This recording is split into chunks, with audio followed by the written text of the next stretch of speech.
Again, good morning, everybody. Bonjour à tous. Thank you for coming. It's a very interesting session, couple of very interesting sessions this morning, and we wish that we all learn a little bit and we can take home very interesting messages. So we will start right away with Dr. Michael Duch. He's one of our FIFA stars today. We have a couple of them in our first session this morning. He is the long-standing chairman of the FIFA Medical Commission. He made a great push to this commission in the last maybe 20 years. And we all know the unbelievable work that the FIFA Medical Commission has done in the last few years. And there is nothing much to say that welcome our friend Michael. Hello. Good morning. Good morning.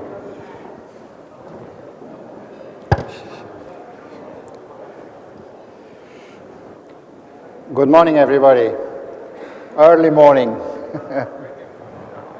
Dr. Scott Gilroy, Gilogly, excuse me, Monsieur le Professeur Neret. Dear colleagues, ladies and gentlemen, allow me first of all to thank the organizers of Aspetar for their hospitality and for the high level of this scientific congress. We are, from part of FIFA, my colleague Yassin Zerguini and myself, we are really enchanted to be here and to take part to your discussions.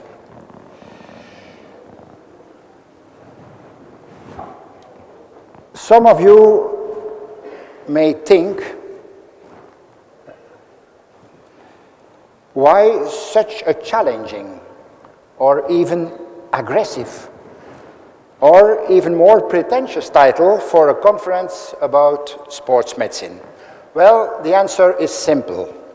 Since more than 45 years, I served in the sector of sports medicine, more particularly in the locomotoric aspects. And I accompanied and so many times guided the evolution of football medicine. In so many conferences all over the world, also here yesterday, in so many articles, I was confronted with new techniques of anterior cruciate tear repair. I learned so much about concussions, a very actual theme in sports medicine, together with the sudden cardiac arrest. I studied the instability of the ankle. I was instructed, together with many of you, about the proceedings of the doping control, including today the biological passport. Over the last 10 years, FIFA and the world of football did some 300,000 doping controls with less than 0.4% positive results. In Brazil, 2014, we performed some 1,033 doping controls on blood and urine. It was the first time in the history of team sports that all the athletes were controlled. So I nearly forgot that the most important problem concerning the lesions in football is not a bone, not a tendinous, not a ligamentar, and even not an articular lesion, but simply a muscular lesion. And this is illustrated and proven by epidemiological statistics. In our football game, muscle injuries are responsible for more than 30% of all players' injuries and cause about 1/4 of the total time of playing and training incapacity. 90% of all muscle injuries concern 4 muscle groups of course, the lower extremity, as you see there: hamstrings, adductors, quadriceps, gastrocnemius. The hamstring group is reported to be the most common injury, representing more than 1/3 of all muscle strains. 70% have an acute outset, and in 90% the lesion occurs in a non-contact situation. Here I show you some recent examples with some top players in the world.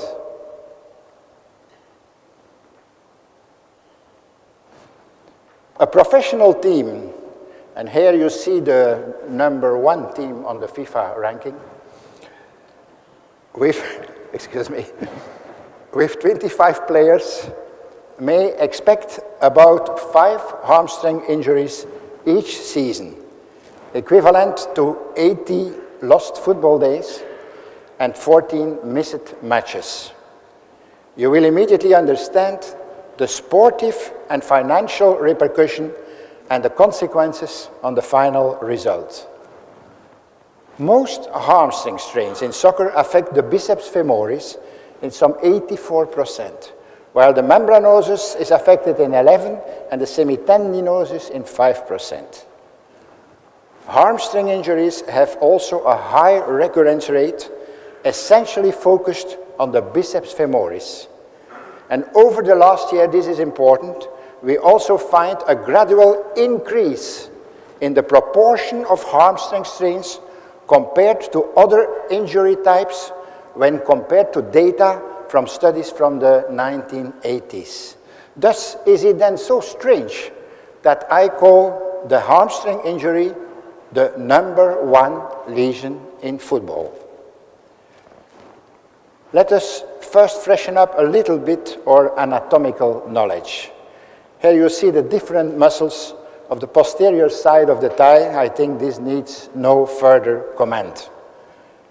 Some of you, and certainly the French-speaking people, may have heard of the famous French book, The Three Musketeers, Les Trois Mousquetaires, written in 1844 by Alexandre Dumas. It tells a story of the 17th century around the French king Louis XIII, Louis XIII, and the famous Cardinal Richelieu. Well, in fact, my dear colleagues, the Three Musketeers were 4 persons: D'Artagnan, Aramis, Athos, and Porthos, responsible guardians of the protection of the king. Well, I always compare the hamstrings with the Three Musketeers. They protect the stability, not of the king, but of the lower extremity, so important in football practice. And they consist out of 3 muscles, as you know, the biceps femoris, the semitendinosus, the semimembranosus. But in fact, it concerns a group of 4 muscles, as the biceps femoris has a long head that is biarticular and a short head that is monoarticular. Let me limit the anatomical considerations to the fact that the biarticular muscle straightens the hips and bends the knee, while the monoarticular only bends the knee. The long head of the biceps, the semimembranosus and the semitendinosus, biarticular muscles, find their origin proximally at the ischial tuberosity, pass posterior to the hip and knee joint. They straighten the hip joint and bend the knee. The monoarticular short head of the biceps finds its origin on the femur and crosses the knee joint. So this muscle only bends the knee joint. The distal insertion of the biceps femoris concerns essentially the head of the fibula and the lateral side of the tibial plateau. The distal insertion of the semitendinosus is part of the pes anserinus, inserting into the medial surface of the tibia posterior to the attachment of the 2 other muscles forming the pes anserinus, as you know, the sartorius and the gracilis. The semimembranosus inserts distally on the posterior aspect of the medial tibial condyle, the popliteal fascia, and the oblique popliteal ligament. Until here, some refreshing anatomical considerations. The muscles forming the hamstrings are very specific for their long tendons, what will be, as we will see later, an important factor in the rehabilitation. The origin of the word hamstrings comes from the butchery trade. Slaughtered pigs were hung from these strong and long tendons, hence the reference to ham and string, referring to the string-like appearance of the tendons. We should be aware of an important number of risk factors for hamstring injuries, and more particularly for re-injury. Indeed, a previous hamstring injury is from far the major risk factor for subsequent injury. In general, athletes with a history of hamstring strain are 2 to 7 times more likely to suffer a subsequent similar injury with the highest risk in the first 8 weeks following return to sport. 13% of the players suffering a hamstring lesion can expect a re-injury in the same one season. Increasing age is also commonly felt to be a risk factor, as well as low hamstring muscle strength. Other less important risk factors are the flexibility of hamstrings and quadriceps, the core stability, and the race. Players of black or aboriginal origin sustain more hamstring strains than white players. The question remains if this is due to the fact that they are many times faster runners, or to the fact that they have a higher proportion of type 2 muscle fibers. Like for all muscle injuries, other factors can intervene. The level of play, insufficient warming up, muscle fatigue, and also the position of the player in the team.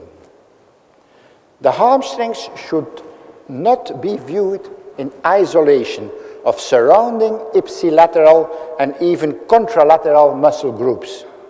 And as an example, the ratio hamstrings quadriceps may be a predictor for hamstring strains.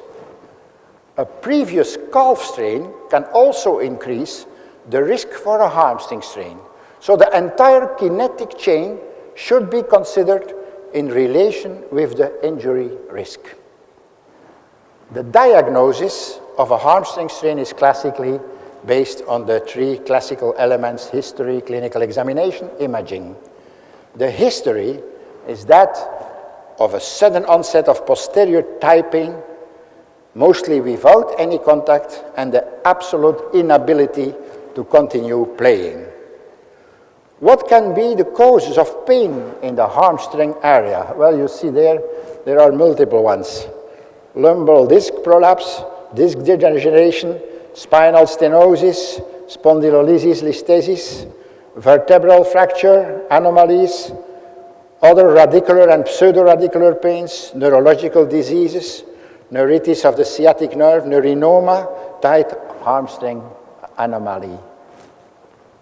We must also consider the differentiation between the piriformis syndrome, the post-traumatic one, the hamstring syndrome itself, the avulsion fracture of ischium, the apophysitis of the ischium, the different parts of the muscle tears, the posterior compartment syndrome of the thigh, and the posterior hip rotator injuries. So it's a whole group, as you see. Let's have a look at the piriformis syndrome and its symptoms. We find pain at upper gluteal area with radiation to posterior thigh and down the leg, specific post-exercise and night pain, and a position whereby the leg is held in semi-flexion and in outward rotation in bed. And after sitting a long time, it becomes more and more difficult. The clinical findings of the piriformis syndrome: gluteal pain over the muscle and the nerve, increase of pain at resisted abduction and external rotation, some call that the Pace's sign, forced internal rotation of extended thigh, the Freiberg sign, and a diagnostic test is the local anesthetic injection that is positive. Examinations, of course, the clinical examination remains from far the most important. X-rays, ultrasound, MRI, electromyography can eventually be positive, but in fact there is no specific test or examination to diagnose the piriformis syndrome. And this syndrome, when we speak about it, we must consider different parts.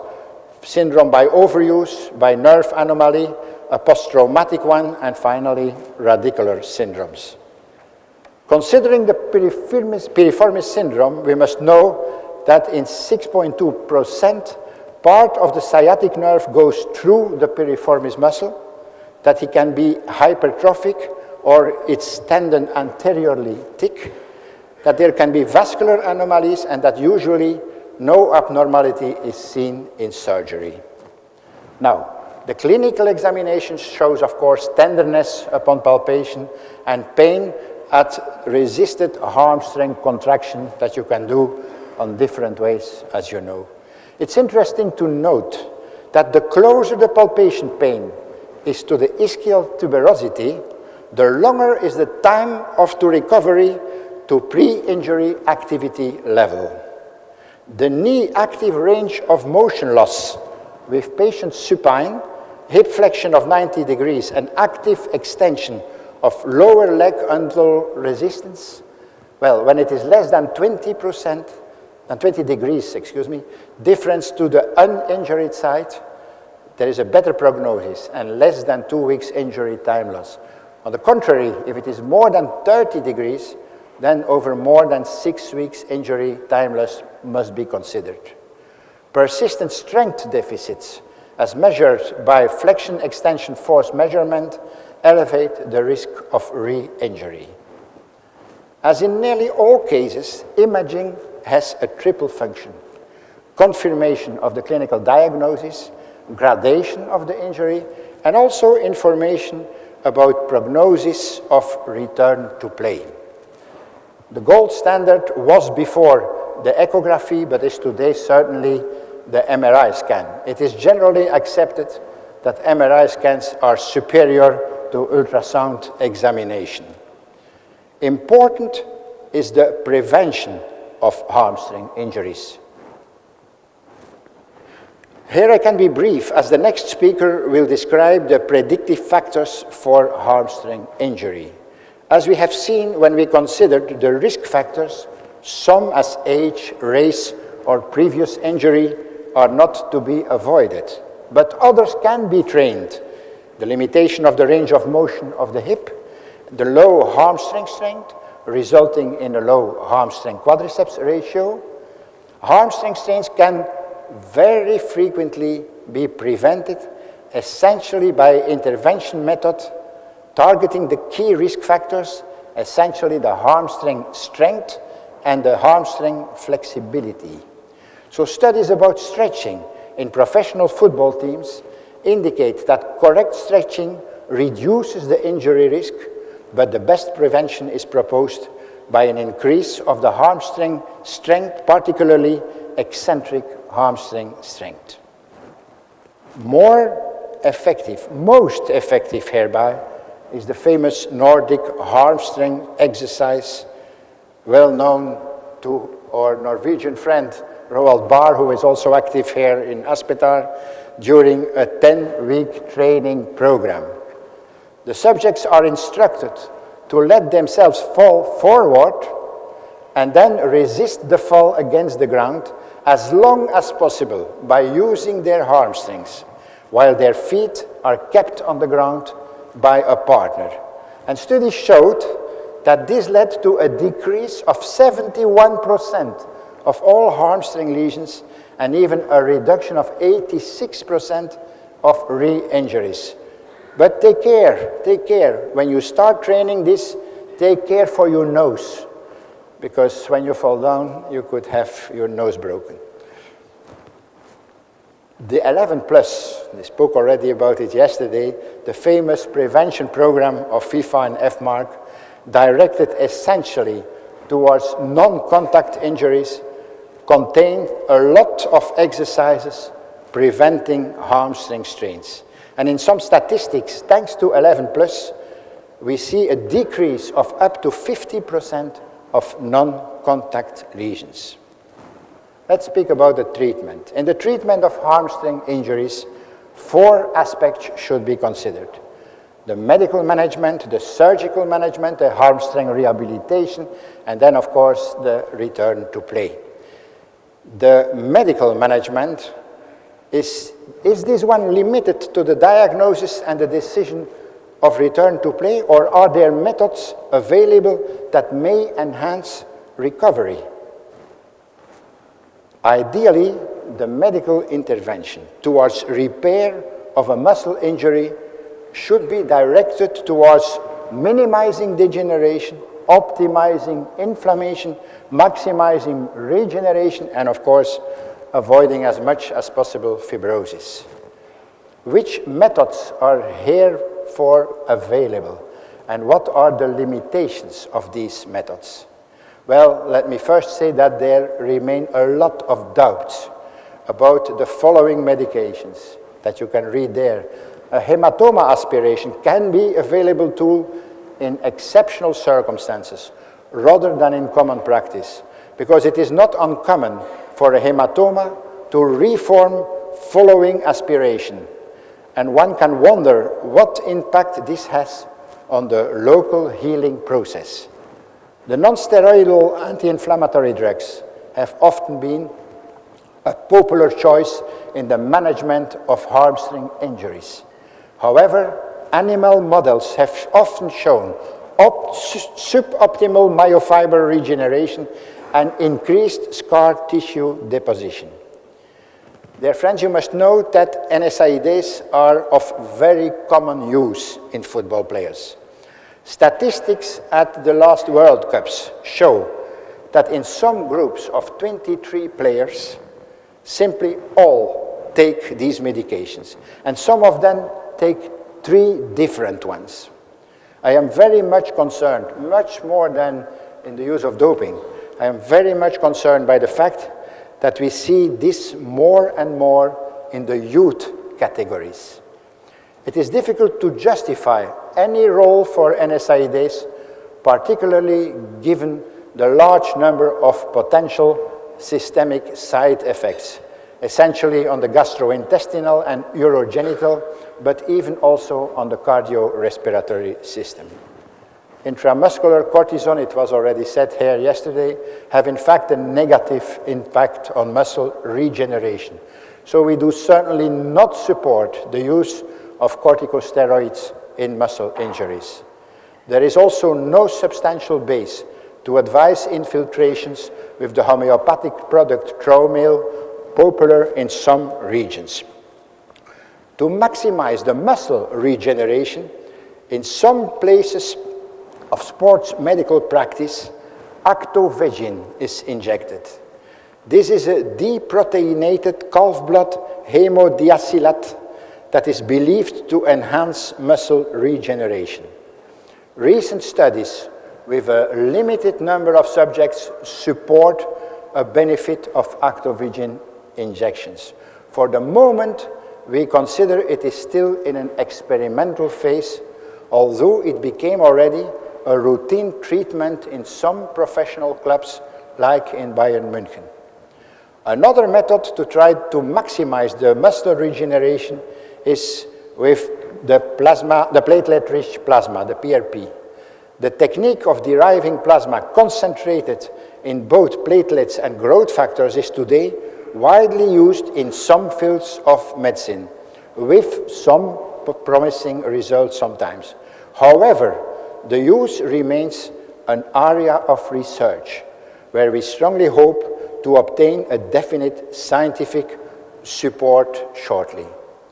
Hyperbaric oxygen therapy also remains extremely controversial in the treatment of hamstrings. Important is that we try to minimize the scar tissue formation, being it with growth factor TGF-beta or with losartan, an angiotensin II inhibitor, blocking the action of collagen deposition. Indeed, and consequently, reducing fibrosis in the replacement of muscle tissue with fibrotic collagenous scar will reduce the strength of the muscle and increase the likelihood of re-injury. After clinical studies on animals with many products, relaxin, interferon gamma, decorin, suramin, it seems today that losartan, an angiotensin II inhibitor, commonly used for its antihypertensive properties, is the most promising medication. but there also it remains a challenge and further study is necessary. Well, the conclusion of all that is that over the last 30 years, not much progress has been made in the medical management of hamstring injuries, that many treatments lead to doubtful results, but that we must keep an open mind for the research that is actually being done. The surgical management concerns essentially the proximal hamstring rupture. Proximal hamstring ruptures are less common, but may still account for up to 12% of hamstring complex injuries. Surgery was classically advocated for 2 tendon avulsions with more than 2 centimeters of retraction and for 3 tendon tears. I mentioned an interesting recent publication concerning successful hamstring injuries by the successful surgery by our center, our FIFA Medical Center in Lyon, and that concerned 10 athletes who were not receptive for conservative treatment. When there is an indication for surgery, it's important to know that surgery becomes technically more difficult with time due to tendon retraction and sciatic nerve tethering within scan tissue. Do not forget that the post-operative rehabilitation after surgery is long, and that it can take up to 5 to 6 months before one has achieved greater than 80% of the contralateral strength and patient can return to sports, including sprinting. Let us come now to the third and most important part of this conference, the classical hamstring rehabilitation, whereby an excellent schema has been prepared by the collaborators of Aspetar, being it Mr. Witfrouw and Mr. Rottweitley. Good rehabilitation after an injury is not only important for a fast return to sport, but also most likely for decreasing the chance of re-injury.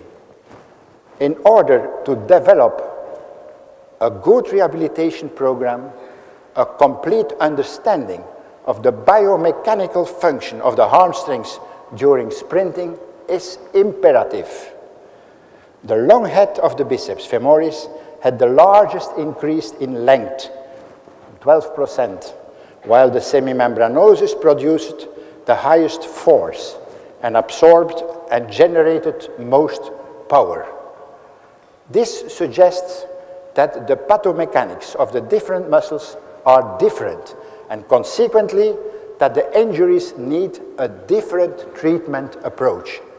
And so the biceps needs emphasis on lengthening, and the semimembranosus needs a strengthening approach. As the majority of hamstring injuries are located at the biceps femoris, most treatments should emphasize the lengthening. This is traditionally performed by the means of a stretching program, but better is to perform repetitive contractions in elongated positions to allow for longer operating lengths. Eccentric muscle training in elongated positions is the best solution because it shifts the optimal length to longer muscle lengths. Additionally, the strengthening of the hamstring muscle is an interesting benefit. Important is to do the eccentric hamstring exercises in elongated position. Also, the pelvic position plays an important role in the total hamstring length, so sufficient neuromuscular control of the lumbopelvic region is needed to create optimal function of the hamstrings during sprinting and other high-speed skilled movements. The last part is the return to play process for hamstring injuries, not the easiest. There are in fact no consensus guidelines for safe return to sport activity, and that decision is frequently influenced by clinical findings. Location, size, strength lost and regained, pain-free range of motion, tenderness, and this should be controlled by looking via MRI at the evolution of the lesion. In 2010, a useful 3-step based model was proposed helpful for the final decision. Assessment of an athlete's risk of return to sport based on the health status and the specific risk for injury or re-injury. So high-risk sports like water skiing and football lend themselves to a delayed return to play, considering the high incidence of re-injury. The position or role in the sport is important, as is the fact that a lesion on the non-dominant leg can lead to a quicker return to play. It's evident that the demands on elite level are greater than in recreational sport. Step 3 involves what we call the decision modifiers, factors that may change the decision that would have been made had risk evaluation been the only consideration. This can include social, economic, psychological, and legal issues. So finally, the take-home message. The frequency of hamstring lesions, the high percentage of re-injury, 3 muscles, remember the musketeers, are 4 muscles, knowledge of risk factors, diagnosis by clinical examination and imaging, prevention, never forget the Nordic hamstring, certainly never forget 11+, the limits of medical and surgical treatment, the absolute importance of a correct rehabilitation, and the different return to play criteria. My dear colleagues, in our treatment of some 300 million young football players all over the world, never forget what our prestigious colleague and master, Harvey Cushing, said one day.